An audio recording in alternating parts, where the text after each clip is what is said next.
بسم اللہ الرحمن الرحیم۔ السلام علیکم ورحمۃ اللہ وبرکاتہ۔ ناظرین، فجر کی نماز پڑھ کر سونا کیسا ہے؟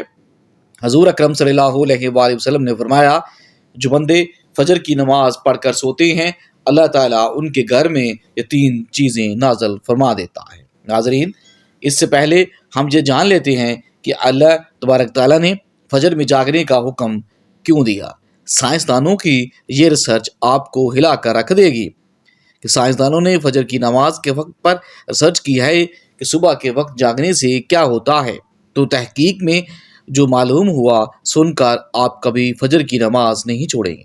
اور حضور اقدس صلی اللہ علیہ وآلہ وسلم نے کیوں فرمایا تھا کہ اس کی فضیلت جان لیتے تو نماز کبھی نہ چھوڑتے۔ اللہ کے احکام کو بجا لانے اور ممنوعات سے اجتناب برتنے کا نام بندگی ہے، عبادت ہے۔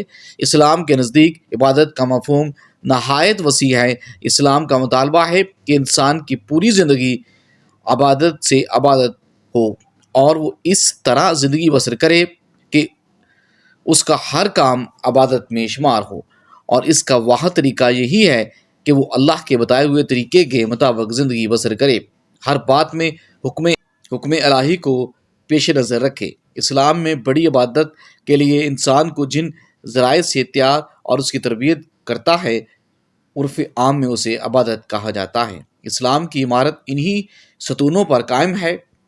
ارکان اسلام میں نماز سر فہرست ہے اور پہلے نمبر پر ہے۔ ان تمام عبادات میں نماز کو جو اہمیت و فضیلت حاصل ہے وہ کسی بھی صاحب ایمان اہل نظر سے پوشیدہ نہیں ہے۔ نماز کی اہمیت کا اندازہ اس بات سے لگائیں کہ قرآن کریم کے ہر پیغام میں صلاۃ یعنی نماز کا لفظ حرف جلی میں موجود ہے۔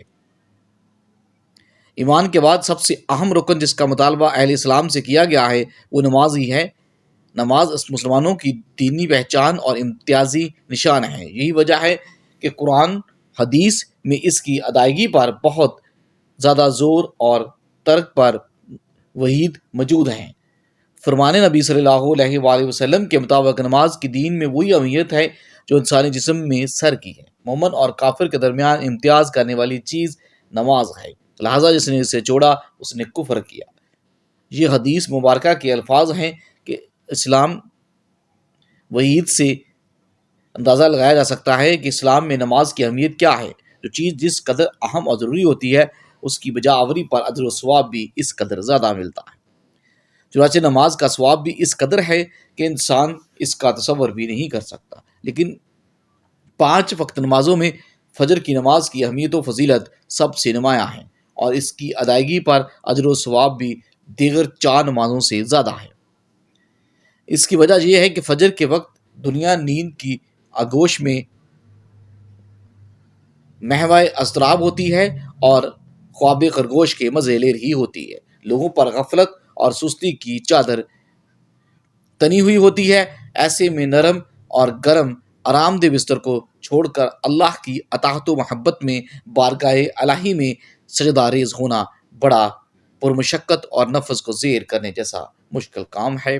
اللہ تعالیٰ کی سنت یہ ہے کہ بندے کو جس نیکی کے کرنے میں مشقت زیادہ ہو اور نسل شیطانی سے لڑائی لڑنی پڑے، اللہ اس پر زیادہ اجر و ثواب عطا کرتا ہے، چاہے وہ نیکی کتنی ہی چھوٹی کیوں نہ ہو۔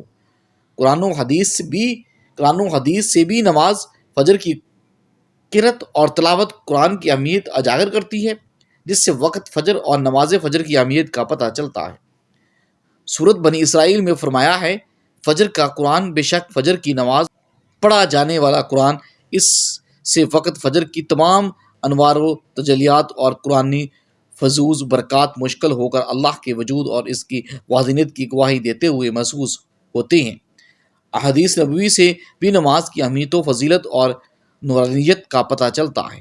آپ صلی اللہ علیہ وآلہ وسلم نے فرمایا کہ فجر کی 2 رکعت سنتیں دنیا اور دنیا کی ہر چیز سے افضل ہیں۔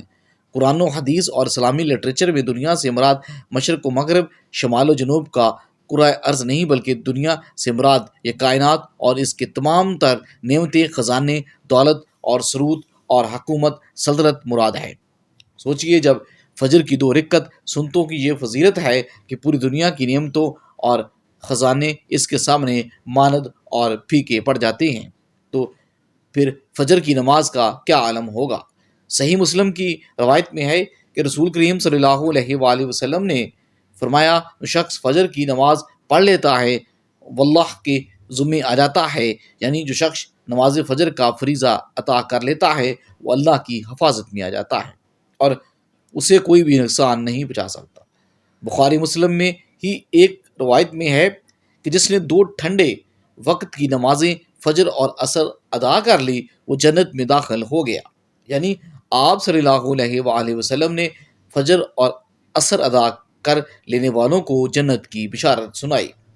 ایک اور روایت میں ہے کہ رسول کریم صلی اللہ علیہ وآلہ وسلم نے فرمایا، جو شخص عشاء کی نماز باجماعت ادا کرے گا اسے آدھی رات کے قیام کا ثواب ملے گا، اور جو عشاء اور فجر کی نماز باجماعت ادا کرے گا اس کے لیے پوری رات کے قیام کا ثواب ہوگا۔ نماز فجر کی ادائیگی میں ہماری سستی، غفلت اور کاہلی، کوتاہی انتہا کو پہنچتی ہے۔ کوئی بھی موسم ہو، بقیہ 4 نمازوں کے مقابلے میں فجر میں نمازی بہت کم تعداد میں ہوتے ہیں۔ یہی حال گھروں میں خواتین کی نماز فجر کا ہے۔ فجر میں وہ تمام اہتمام نہیں ہوتا جو بقیہ 4 نمازوں کی ادائیگی میں ہوتا ہے۔ موسم گرما میں راتیں چھوٹی ہونے کا بہانہ اور موسم سرما میں صبح سردی کا عذر۔ نماز میں کوتاہی اور غفلت کے سلسلے میں اللہ کے ہاں ناقابل قبول ہوگا۔ ہم میں سے اکثر لوگوں کو ایک شکوہ ہمیشہ رہتا ہے کہ روزی میں برکت نہیں، گھر میں برکت نہیں، کتنا ہی کما لیں پتہ ہی نہیں چلتا کہ کہاں گیا۔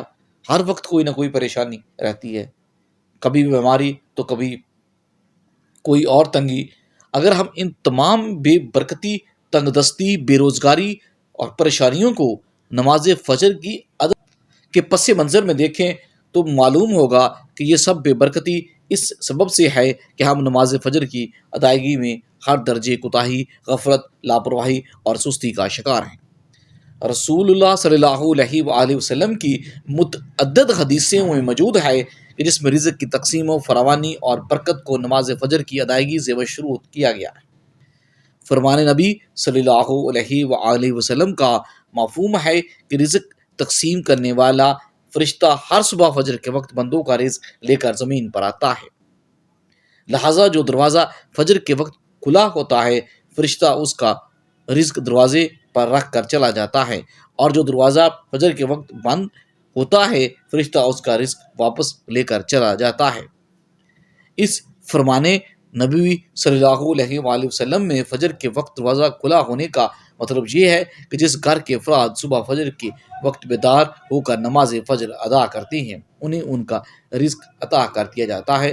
دروازہ بند ہو جانے سے مراد یہ ہے کہ جس کے گھر رہنے والے صبح فجر کے وقت سوتے رہتے ہیں اور نماز فجر کی ادائیگی میں غفلت و کوتاہی کے مرتکب ہوتے ہیں انہیں ان کے رزق سے محروم رکھا جاتا ہے۔ ہم میں سے اکثر نماز فجر خصوصاً اور دیگر نمازوں کو عموماً چھوڑ کر اپنے گھروں میں خیر و برکت کے لیے قرآن خوانی، لوح قرآنی کے تعویذ اویزہ کرنے جیسے نیک کاموں کی طرف متوجہ ہوتے ہیں۔ اس سے تو انکار نہیں ہے کہ بلا شبہ ان تمام کاموں میں برکت کا عنصر موجود ہے، لیکن قرآن خوانی، لوح قرآنی کے نقش گھروں میں اویزہ کرنے سے خیر و برکت کا ہونا نماز کی ادائیگی سے مشروط ہے۔ ہر خیر و برکت کے سوتے نماز سے پھوٹتی ہیں۔ اللہ تعالیٰ کی نعمتوں اور برکتوں اور رزق کے دریا نماز کی ادائیگی ہی سے بہتے ہیں۔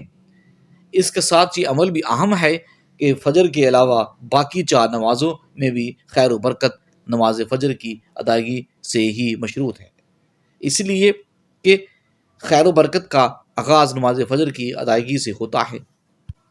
یاد رکھیں، نماز فجر کی کوتاہی اور غفلت اور نماز نہ پڑھنا گھر کی نحوست کی علامت کا آغاز ہے، تو رسول صلی اللہ علیہ وآلہ وسلم نے ایسے مسلمان کو خبیث، منافق قرار دیا جو آپ صلی اللہ علیہ وآلہ وسلم نے فرمایا کہ ایسے شخص کو میرا دل چاہتا ہے کہ آگ لگا کر جلا دوں۔ ناظرین، کبھی آپ کے ذہن میں یہ سوال آتا ہے کہ اللہ تعالیٰ نے ہمیں فجر کے وقت جاگنے کا حکم کیوں دیا ہے؟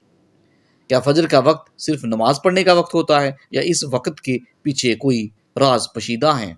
وہ راز کیا ہیں؟ ناظرین، سب سے پہلے وہ پوشیدہ راز ہم آپ کو بتاتے ہیں۔ ناظرین، یقیناً آپ کے لیے بھی نمازوں میں سب سے زیادہ مشکل نماز فجر کی نماز ہوگی، جس میں نیند کا غلبہ اتنا ہوتا ہے کہ ایک انسان مشکل سے اٹھ پاتا ہے۔ لیکن دن کے اس خاص حصے میں جو راز پوشیدہ ہیں، اسے جب آپ جانو گے تو یقین کریں کہ آپ فجر کی نماز کبھی نہیں چھوڑنا چاہیں گے۔ دنیا میں کئی ایسے لوگ موجود ہیں جنہیں سلیپ ڈس آرڈر یا بے خوابی کی شکایت ہوتی ہے، جس میں وہ ساری رات سو نہیں پاتے، یعنی انہیں نیند نہیں آنے کی بیماری ہوتی ہے۔ وہ پورا دن کام کاج کر کے جب رات کو بھی سو نہیں سکتے، تب کئی طرح کے ذہنی اور جسمانی بیماریاں جنم لیتی ہیں، اور اس سلیپ آرڈر کا شکار آج ہر دوسرا تیسرا انسان ہو رہا ہے، جس کی بڑی وجہ اللہ کے احکامات کو پیچھے چھوڑ کر دنیا کی رنگینیوں کے پیچھے بھاگنا ہے۔ ساری رات جاگنے کے بعد فجر کے قریب کچھ دیر نیند آ جاتی ہے، لیکن وہ نیند جسم کو پرسکون نہیں کر پاتی، جس کی وجہ سے اکثر لوگ جاگتے جاگتے اور ہر قسم کی دوائیوں کے استعمال کے باوجود جب سو نہیں پاتے تو اللہ سے یہ سوال ضرور کرتے ہوں گے کہ اللہ مجھے نیند کیوں نہیں آتی؟ آخر کیا وجہ ہے؟ بہت کم لوگ ہوتے ہیں جو اس کیفیت میں اپنے اندر پیدا ہونے والی اس آواز کو سن پاتے ہیں، جس میں ان سے کہا جاتا ہے کہ بستر سے نکلو، نماز پڑھو، اللہ کا ذکر کرو، اور یقین کریں جو اس آواز کو سن پاتے ہیں اور اس پر عمل کرتے ہیں، انہیں تاحیات کبھی بھی سلیپ ڈس آرڈر کی شکایت نہیں ہوگی۔ حدیث پاک میں آتا ہے کہ آپ صلی اللہ علیہ وآلہ وسلم نے فرمایا کہ رات اور دن میں فرشتوں کی ڈیوٹی بدلتی رہتی ہے، اور فجر اور عصر کی نماز میں ڈیوٹی پہ آنے والے فرشتے اور جانے والے فرشتے ایک دوسرے سے ملتے ہیں۔ پھر تمہارے پاس رہنے والے فرشتے جب اوپر چڑھتے ہیں تو اللہ تعالیٰ پوچھتا ہے، حالانکہ وہ ان سے بہت زیادہ اپنے بندوں کے متعلق جانتا ہے، کہ میرے بندوں کو تم نے کس حال میں چھوڑا؟ تو جواب دیتے ہیں کہ ہم نے جب ان کو چھوڑا تو وہ فجر کی نماز پڑھ رہے تھے، اور جب ان کے پاس گئے تب وہ عصر کی نماز پڑھ رہے تھے۔ فجر اور عصر کی نمازوں کی اوقات میں سونے سے منع کرنے کے پیچھے بھی ایک بڑی وجہ یہ ہے، اور وہ یہ ہے کہ سائنس کہتی ہے کہ صبح سورج طلوع ہوتے وقت اور شام کو غروب ہونے سے پہلے سونا نہیں چاہیے، کیونکہ صبح کے وقت زمین پر آکسیجن بہت زیادہ مقدار میں موجود ہوتی ہے، جس وقت ماحول تر و تازہ ہوتا ہے، اور یہ آکسیجن آپ کو دن بھر فٹ رکھنے کے لیے انتہائی ضروری ہوتی ہے۔ جو اس وقت سو جاتے ہیں وہ اس تازہ آکسیجن سے محروم رہ جاتے ہیں، اور عصر کے وقت زمین پر آکسیجن کی کمی ہو جاتی ہے، تو اگر کوئی سو جاتا ہے تو اس کو آکسیجن کی مقدار کم ہی مل پاتی ہے، جس کی وجہ سے جب وہ جاگتا ہے تو اس کے سر میں درد اور طبیعت بوجھل سی ہو جاتی ہے۔ اور بڑی وجہ یہ ہے کہ دین اسلام میں ان دونوں اوقات میں سونے سے منع فرمایا گیا ہے۔ رسول اکرم صلی اللہ علیہ وآلہ وسلم نے فرمایا، طلوع شمس سے پہلے اور غروب آفتاب سے پہلے نماز ادا کرنے والا جہنم میں ہر نماز فجر کے بارے میں ایسی بے شمار فضائل اور بھی ہیں جن کو ہم نہیں جان سکتے۔ اگر انسان اس کو جان لے تو کبھی کوتاہی نہ کرے۔ رسول اکرم صلی اللہ علیہ وآلہ وسلم کا فرمان ہے کہ اگر وہ لوگ عشاء اور فجر کی فضیلتوں کے بارے میں جان لیں تو وہ ضرور ان نمازوں میں حاضر ہونا چاہیں گے، ان کو خود کو گھسیٹتے ہوئے ہی آنا پڑے۔ آپ خود اندازہ کیجئے کہ ایک طرف ان دونوں نمازوں کی اتنی فضیلت و اہمیت، اور دوسری طرف ان کی ادائیگی میں کتنی سستی اور لاپرواہی برتی جا رہی ہے۔ ناظرین، کیا فجر کے بعد سونا جائز ہے؟ جی ہاں، فجر کی نماز کے بعد سونا جائز ہے، لیکن بعض علماء نے اسے ناپسندیدہ اور مکروہ کہا ہے، خاص طور پر اگر یہ روز کا معمول بن جائے اور سستی و کاہلی کا باعث ہو۔ جناب محمد رسول صلی اللہ علیہ وآلہ وسلم نے ارشاد فرمایا، حدیث جس کا مطلب ہے کہ صبح کے وقت سونا رزق میں کمی کا سبب بنتا ہے۔ اس حدیث سے معلوم ہوتا ہے کہ صبح جلدی جاگنا برکت اور کامیابی کا ذریعہ ہے، لیکن اگر نیند کی سخت ضرورت ہو تو سونا جائز ہے۔ اگر کوئی رات بھر جاگ کر عبادت یا کام کر رہا ہو تو فجر کے بعد سونا چاہیے۔ سورج نکلنے کے بعد اشراق کی نماز پڑھ کر آرام کرنا زیادہ برکت والا عمل ہے۔ فجر کی بعد سونا حرام نہیں، لیکن اگر یہ سستی اور کاہلی کا باعث ہے تو بہتر ہے کہ پہلے کچھ وقت عبادت میں گزارا جائے پھر سویا جائے۔ اللہ تعالیٰ سے دعا ہے کہ اللہ تعالیٰ ہمیں اس پر عمل کرنے کی توفیق عطا فرمائے، آمین، اور ہم سب کو 5 جگانہ نماز ادا کرنے کی توفیق عطا فرمائے۔ ناظرین، کامنٹ باکس میں اللہ تعالیٰ کے 99 ناموں میں سے کوئی ایک نام ضرور ٹائپ کریں۔ ویڈیو اچھی لگی ہو تو ویڈیو کو لائک کریں، شیئر کریں اور چینل کو سبسکرائب کر دیں۔ اگلی ویڈیو تک کے لیے اجازت چاہیے۔ اللہ حافظ۔